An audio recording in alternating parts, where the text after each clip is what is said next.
Hello my friends, আজকে আমি তোমাদেরকে একটু শুরু থেকে স্টার্টিং করে বিষয়টা দেখাবো, যেটা হচ্ছে যে আমরা কিভাবে ছোট ছোট সেন্টেন্স দিয়ে বড় বড় সেন্টেন্স তৈরি করতে পারি বা আমরা কিভাবে শুরু করতে পারি। আমরা অনেকেই ভাবি যে আমরা কিভাবে শুরু করি। তো এই বিষয়টা হবে এরকম, অনেকের জন্য সহজ হবে, কিন্তু এই সহজ থেকে কিন্তু আমরা কঠিন দিকে এগিয়ে যাব। তো আমার এই প্ল্যাটফর্মে আসার রুলস, যে মিশনটা সেটা আমি তোমাদের সাথে শেয়ার করেছি।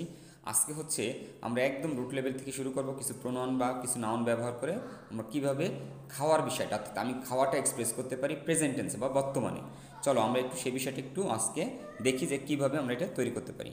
সো দেখো, এখানে আমরা প্রথমে কিন্তু দেখতে পাচ্ছি যে আই আই মানে অর্থাৎ আমি। এখানে আমি অর্থ, যেহেতু আমি আমার যে বিষয়টা ফিলিংসটা আমি আই দিয়ে প্রকাশ করবো, সেক্ষেত্রে আমি যদি কিছু খাই সেটা আমি কী বলবো, আই ইট, আমি খাই। এবার এই গ্যাপের জায়গায় তুমি পৃথিবীর যে কোনো খাওয়ার জিনিস বসাতে তাহলে কিন্তু তোমার একটা প্রেজেন্ট টেন্সের সেন্টেন্সটা তৈরি হয়ে গেল। এখানে অনেক কিছু হতে পারে, ভাত হতে পারে, রাইস হতে পারে, এখানে হতে পারে অ্যাপেল হতে পারে। অর্থাৎ আমরা যে জিনিসটা খাই সেই খাওয়ার জিনিসটা প্রকাশ করলে কিন্তু আমাদের এখানে একটা সেন্টেন্স তৈরি হয়ে গেল। তারপর সে দেখো হি, হি মানে সে।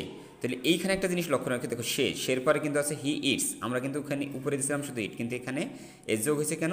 কারণ হি দ্বারা আমরা থার্ড পার্সন সিঙ্গুলার নাম্বার প্রকাশ করেছিলাম। এখানে আমার একটু কথা হচ্ছে যে আমার ইউটিউবে যে সিঙ্গুলার নাম্বার বা প্লুরাল নাম্বার বিষয়ে আলোচনা করছে, তোমরা একটু ওইটা একটু দেখলে তোমরা আরও ক্লিয়ার হয়ে যাবা। তারপর আছে দেখো দে মানে তারা।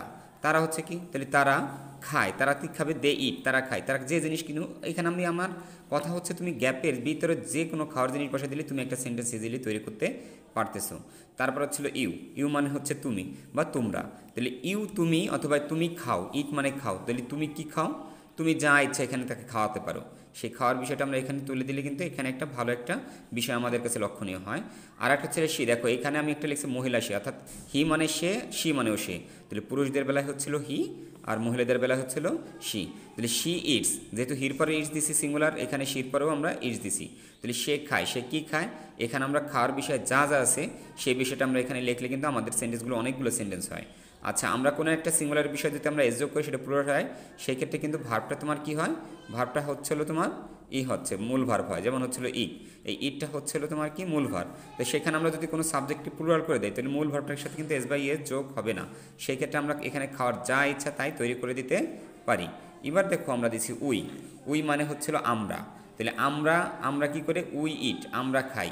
এখানে আমরা কি খাই সেই বিষয়টা কিন্তু তুলে দিলে আমরা এখানে ছোট ছোট সেন্টেন্স দিয়ে অনেক বড় বড় কিছু তৈরি করতে পারি। তাহলে আমি তোমাদের রিকোয়েস্ট করবো তোমরা বাসাতে হোমওয়ার্ক করবে, এদের একাধিক সেন্টেন্স তৈরি করবা। আমাকে একটু কমেন্ট সেকশনে জানাই দেবে যে কে কয়টা সেন্টেন্স তৈরি করতে পারছো। তাহলে আজকে এই পর্যন্ত, পরের দিন আমরা অন্য একটা ছোট ছোট বিষয় নিয়ে এইভাবে এগিয়ে যেতে থাকবো এবং একসময় আমরা ইংলিশে কথা বলতেও পারবো ইনশাল্লাহ। তাহলে আমার রিকোয়েস্ট থাকবে তোমরা বিষয়গুলো একটু সিরিয়ালি দেখার চেষ্টা করো, যাতে করে তোমাদের ইংরেজিটা স্ট্রং হয়, আরও ভালো হয়। তাহলে আজ এই পর্যন্ত, সবাই ভালো থেকো, সুস্থ থেকো।